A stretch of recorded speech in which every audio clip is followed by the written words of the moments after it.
Greetings and welcome to Dr. Tate's Adventures in Good Health. Each week we travel up and down the highways and byways, literally seeking out those unique healthcare practitioners, wellness centers, and individuals who believe and practice good health. My very special guest is a colleague, a friend, a human rights activist, and I guess you say a advocate of natural healing, Dick Gregory. Dick, Thank you for joining me. And let me just first say how happy I am for you and your wife and your family. I knew you then, and to see you blossom and turn into one of the foremost authorities on natural healing and not being disrespectful to the medical folks. You know, although they need to be disrespected. But I'm saying the fact that you don't do it. See, I've always told people, if I'm driving from a health convention on my way home on the highway and this drunk come over in my lane and hit me and I'm laying out on the ground with my brains hanging out, when that emergency vehicle comes, don't take me to the health food store. Take me to the emergency room. And when I'm laying in that emergency room trying to get cured, I tell my health friend, don't be coming by this hospital with no wild yam dust. You know. And so consequently, I must say to this audience here that I have gone all over the world. One of the few names out of America that you can hear someone mention health and they'll bow down is Dick Gregory. Now let me tell you something. All over the world. I got in town not too long ago and I have had, my leg was bothering me to the extent I couldn't walk. And you at 2 o'clock in the morning opened up your office, and when I walked out of there, I'm walking. And so not just from that standpoint, but to listen to what you said. I'm thinking, and I have been told from Cedars-Sinai to hospitals all over, that my problem was coming from a mass on my spine. That mass had been disappeared by a procedure in El Salvador. You said it's coming from here. And you can do that by manipulating my feet, by watching certain movements. And so, you know, it's kind of interesting that unemployment, we're talking about white folks now, unemployment in America is 3.5%. With doctors is 7%. We're getting that high now, huh? No, I'm talking medical doctors. Okay? Because all at once, there's people looking for a different way. All at once, people are born saying, I don't have to be sick.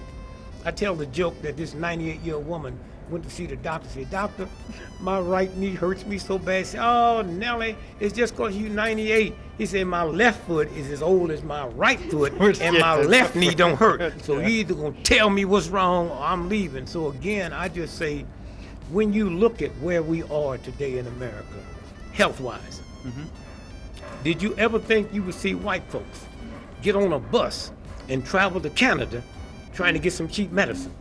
That's made by the same pharmaceutical companies that make it here. Now, you know the ironic thing about it?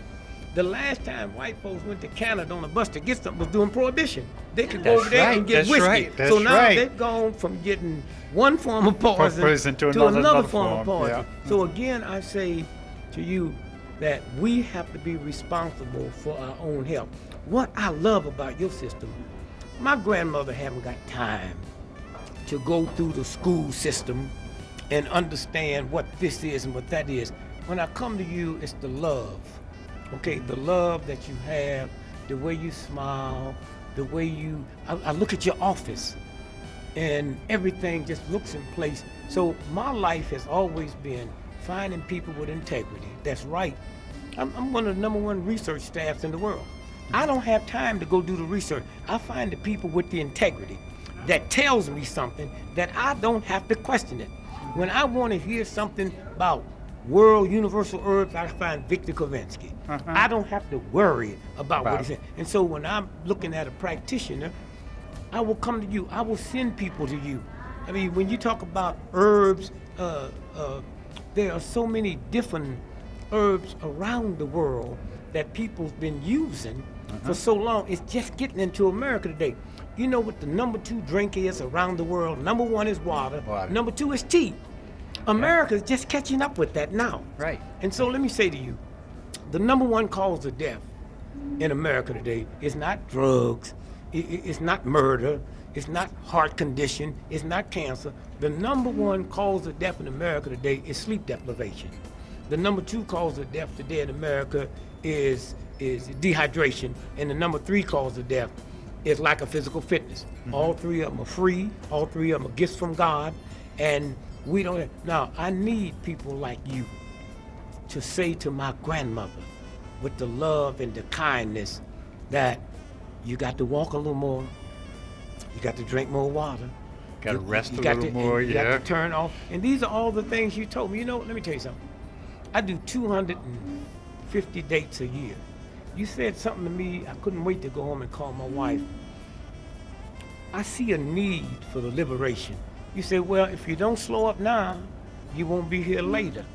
You feel good, you look good, but there's something going through. When I get up and put on my Neiman Marcus suit, but you reached underneath that and said, hey man, this energy's not coming here, this energy's not coming here. And to sit this morning and hear you talk about Europe when the plague was killing, wiping out whole countries of white folks, and you tell me the story of these folks that would go in these folks' house and steal, and they wanted to know how you can do this. It was a mixture of herbs they had.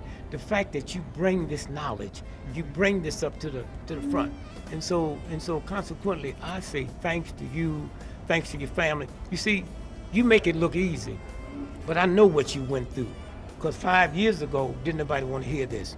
10 years ago, they thought you was crazy.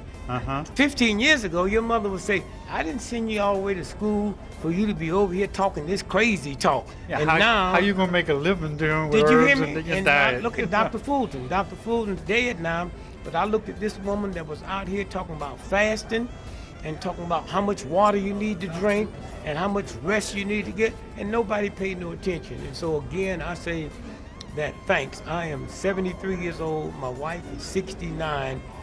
We don't have a prescription between the two of us, because I've been able to listen. I've been able to bump into people like you, because I came through the whole route. A fifth of scotch every day, 4 packs of cigarettes every day. My top weight was 365 pounds, and it was the practitioners that I respected. Not because I had heard this before, but the love of a Dr. Fulton.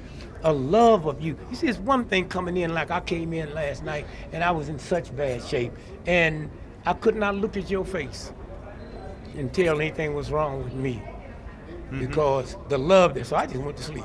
Yeah, you should. I went to sleep. Well, we got 1 more minute. I want to ask you one question. For our viewers, you're being into natural healing as part of your lifestyle, Yes. pretty much most of your Yes. most of your adult life. What would you recommend for our viewers on getting started in making changes? Like you said, you was 265 pounds at one time, and like everybody else ate everything. If they were looking for one way to get started, what would you recommend? There's 2 answers. One is a slick answer. Start learning how to have as much respect for your body as you do for your car. Okay? We would not put sugar in the gas tank. Now, the other thing is this. If you want to lose weight, try losing a pound a week. If you can't lose a pound a week, then you might as well fold up your tent. A pound a week in 52 weeks, you lost 52 pounds. Yeah. Okay? Yeah. And so just don't go. And when your body starts feeling good, try drinking a minimum of 8 glasses of water. Drink it like you would. You know, I tell people that if you're in an automobile accident and your jaws is broken, they wire up your jaws, you can't eat no pork chop. Yeah, that's You true. can't eat no mashed potatoes. That's so true. just make like you're drunk, and then for a week, I'm not going to eat nothing but fresh fruit, raw fruit. And finally, I say this. When you cook food, you destroy the enzymes. When you freeze food, you destroy the enzymes. The body cannot simulate the food without enzymes. So just try some time where you eating raw food, you eating fruit. The 3 strongest animals in the jungle, the gorilla, the elephant, and the rhinoceros, they eat nothing but fruit and berries. Fruit and So vegetables. don't bring me all this stuff about, well, what are you going to do for protein? There's a lot of protein in a steak, but a cow ain't never ate a steak. Thank. Well, Dick, I want to thank you Thank you, for brother. joining me today, sharing your pearls of wisdom. And I want to end by saying you were one of my motivators when I first got started. 'Cause I remember meeting you when you talked about running from LA to New York, Yes. protesting something, and on me on a fast at the Yeah. same time. Just tell me, there's more to the body than we know. Thank So you were also a credit in getting me started, and I want to thank brother. you for that My as well. pleasure. Thank Peace you. to you and to your listeners. Yeah. This is Dr. Tates with Dr. Tates Adventures in Good Health. Stay tuned. We'll be right back.